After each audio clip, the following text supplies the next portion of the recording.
Ciao tesoro, ciao tesori, hola queridos, hola meus amores, coucou mes amis, coucou les petites étoiles, hallo kleine Schätze, hola estrellitas, hi guys, hi little sleepers. Ciao tesorini belli, in questo video voglio proporvi una sorta di test basato sugli archetipi delle dee greche, delle principali dee greche.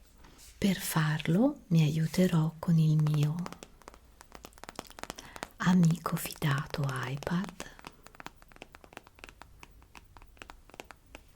nel quale mi sono salvata un po' di appunti, perché lo sapete che la vostra Rasulè non ha tutta questa memoria e tendo a trattenere poco le informazioni, per cui mi aiuterò con gli appunti che mi sono presa. Quindi prendetelo comunque come un gioco, come un intrattenimento rilassante, e mi raccomando, alla fine nei commenti fatemi sapere se vi riconoscete in una o più di una delle dee greche, di questi archetipi che andrò ad esporvi. Ma vi ricordo appunto che soprattutto questo video serve ad intrattenere e rilassare, poi anche imparare qualcosa di nuovo non fa mai male, quindi cominciamo subito. Allora, i 7 principali archetipi delle dee greche sono suddivise in dee vergini, dee vulnerabili e dee alchemiche, ma in questa suddivisione ne abbiamo soltanto una come dea alchemica. Le dee vergini sono quelle che rappresentano maggiormente l'indipendenza, l'autosufficienza, non sono tanto inclini all'innamoramento e l'emotività di solito non le distoglie da ciò che considerano veramente importante, e quindi proprio come archetipi in generale esprimono il bisogno di indipendenza della donna e della sua capacità di focalizzarsi su un obiettivo, su qualcosa che veramente per lei è significativo, in quanto proprio persona autonoma. Le dee vergini sono Artemide, Atena, e ne manca una, ed Estia. Dov'è finita Estia? È un video un po' blooper. Facendo tapping sull'iPad avevo cancellato gli appunti su Estia, ma la mia memoria si ricordava che tra le dee vergini c'era anche lei, quindi wow. Allora, cominciamo con Artemide. Artemide per gli antichi romani è Diana, è la dea della caccia, della luna, la dea dei posti selvaggi, è protettrice dei cuccioli, dei piccoli sia umani che animali. E diciamo che Artemide è una donna che l'uomo magari desidera, però è molto sfuggente, è appunto legata alla natura, agli animali, la famosa Diana cacciatrice, no? Perché i romani hanno dato a queste dee greche un loro nome diverso, e diciamo che per Artemide hanno più importanza le sorelle, le amiche, piuttosto del marito o di un compagno. Quindi diciamo che è un po' la dea della sorellanza. E i suoi punti forti sono appunto la forza, il coraggio, la competitività. Di solito la dea, l'archetipo Artemide è anche una donna sportiva, mm? Con un fisico bello allenato di solito e diciamo che di solito sa badare molto a se stessa, a volte anche troppo, e può incarnare anche un po' la tipica femminista. Spesso però questo cosa fa? La fa risultare inaccessibile, fredda e, e tende a non accettare le debolezze altrui, quindi questo non può essere considerato proprio un pregio. Per quanto riguarda il sesso, lo vede quasi come un gioco, un esercizio fisico. La seconda dea vergine di cui andrò a parlarvi è Estia. Secondo gli antichi romani, Cerere. Estia è proprio la dea del focolare domestico. Scalda, accoglie, protegge. Lei ama la solitudine della casa, ama dedicarsi ai lavori domestici e alle faccende appunto casalinghe. È introversa, coltiva molto il proprio mondo interiore e con tutto ciò che ne consegue, nel senso pregi e difetti. Infatti i suoi punti forti sono sicuramente l'accoglienza, l'ordine, la pulizia, il calore, la profondità. Da un punto di vista della sessualità, diciamo che nella sua vita non è proprio la cosa fondamentale e la vive comunque come un'esperienza profonda e intima. E è un archetipo di stabilità, di equilibrio che tende però un po' a isolarsi, quindi occhio, nel senso che io mi sento un po' Estia per certe cose. La terza dea vergine è Atena, ovvero Minerva per i romani. Lei è la dea della saggezza, dei mestieri, del fare, è anche una donna molto però molto mentale, molto cerebrale e intellettuale. Tende ad avere ragionamenti piuttosto complessi, a volte scesi in carta un po', e ha una forte intelligenza, un forte senso di obiettività, di giustizia, di intelligenza e di capacità, però questo suo farsi governare molto dalla ragione, un po' meno dal cuore, può portarle delle difficoltà di rapporto con il proprio corpo e diciamo che non è interessatissima all'uomo. L'unica cosa che può fare l'uomo per interessarla anche da un punto di vista sessuale è coinvolgerla da un punto di vista mentale, intellettuale. Passiamo alle dee vulnerabili. Le dee vulnerabili sono coloro che rivestono un ruolo legato ad altre persone, mentre le dee vergini diciamo bastano un po' a se stesse. Le dee vulnerabili invece sono molto poste in relazione o in funzione di qualcun altro e sono tipo moglie, madre, figlia, il classico. Diciamo che la loro identità, il loro benessere dipendono molto appunto dal rapporto con qualcun altro, di solito una figura maschile spesso, ma non sempre.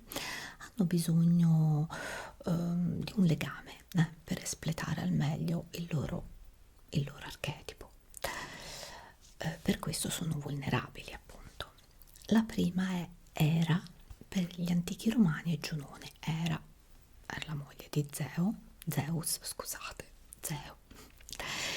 Era ha bisogno di un compagno di vita e farebbe di tutto per tenerlo accanto a sé. Infatti anche nella mitologia greca Era ne subisce di ogni da Zeus, ma lo perdona sempre in compenso se la rifà contro le altre donne, no? E è molto attratta da uomini infatti potenti oppure bisognosi di calore. È proprio l'archetipo della moglie e del matrimonio. La relazione con il partner è l'elemento più importante della sua vita, che mette al primo posto, come già abbiamo detto, addirittura prima dei figli. Diciamo la donna Era non si sente completa se non accanto a un uomo, a qualcuno. Ed è una donna molto fedele, eh? I suoi punti forti sono la determinazione, la costanza, la fedeltà, però tende ad avere come difettuccio la rabbia e la gelosia, tende a restare anche appunto intrappolata in situazioni che le portano sofferenza, perché proprio anche questo attaccamento magari al matrimonio, oltre ogni limite, può portarla proprio a situazioni di sofferenza. Concepisce il sesso più come mezzo di conquista e di mantenimento del compagno, piuttosto che come una cosa che ama particolarmente. La seconda donna, dea vulnerabile, è Demetra. Veniamo a Demetra. Demetra, Cerere per i romani, simboleggia proprio l'archetipo della madre, l'istinto materno, che può manifestarsi non solo con i figli, ma anche proprio con un atteggiamento materno, di accoglienza verso chiunque. E è molto generosa, è collegata anche al mito dei raccolti e della terra, infatti c'è tutta la storia di Demetra con Persefone sua figlia, insomma non sto qui a raccontarvi tutta la storia, e comunque diciamo che tende a mettere in secondo piano il marito, dando la precedenza sempre ai figli. I punti forti di Demetra sono la perseveranza, l'accoglienza, l'accudimento, la dolcezza, la generosità. È una donna che difficilmente dice di no, quindi tende anche a sacrificarsi, a volte anche troppo, e si spinge proprio al limite delle forze. E che succede? Che poi può anche succedere la classica donna che poi quando non ha più nessuno da accudire, tipo la classica madre quando i figli sono grandi e se ne vanno dal nido, può anche cadere in depressione, perché non ha più nessuno da accudire. E in un lato ombra, diciamo che questo accudimento si può trasformare anche in un'esigenza di potere, oppure anche in un vittimismo, cioè quando arriva ad essere molto stanca potrebbe far pesare anche questa sua accoglienza, questo suo accudimento estremo. E per Demetra il sesso è procreazione, basta. Persefone è la figlia di Demetra e Proserpina per i romani. Ci sono tantissime immagini nella classica iconografia artistica, sia scultorea che pittorica. Il ratto di Proserpina è un classico, che è Persefone. È una dea dalla doppia identità, è bambina e donna allo stesso tempo, bambina in quanto figlia di Demetra, donna regina in quanto regina degli inferi quando diventa moglie di Ade. Però rimane sempre l'eterna figlia, che ogni 6 mesi torna sulla terra dalla madre e 6 mesi sta nell'Ade, quindi ha proprio questa dualità. Diciamo che vive l'archetipo Persefone, vive sempre questo bambina donna, questo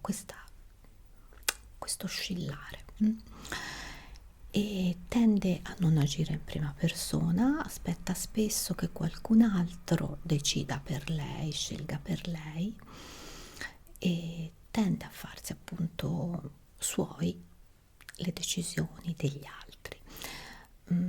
Quindi per questo tende a sviluppare un carattere un po' dipendente, un po' fragile, e anche lei, come la madre, diciamo, tende a cadere in depressione. Come punti forti ha comunque una grossa creatività, una profondità, una dolcezza, e però appunto tende a poter cadere in depressione anche Persefone.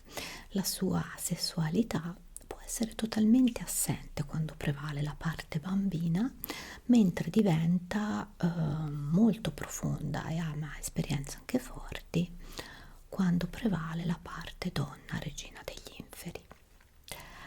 Siamo arrivati invece alle idee alchemiche, cioè quelle che portano una trasformazione. Tra le principali abbiamo però soltanto Afrodite, ovvero Venere per i romani, dea dell'amore, della bellezza, e come archetipo spinge la donna a cercare nei rapporti un'intensità, una stabilità, essendo però sempre pronta al cambiamento. Diciamo che chi riesce ad amare Afrodite può essere molto ispirato da lei, però nelle relazioni è sempre lei quella che comanda, quindi Afrodite è molto estroversa, molto sensuale. Come punti deboli però possiamo vedere che può scendere nella frivolezza, nell'egocentrismo, e può rimanere anche invischiata in relazioni semplicemente se si sente considerata, amata, ammirata, anche se magari non è innamoratissima, però tende a rimanere in questa situazione.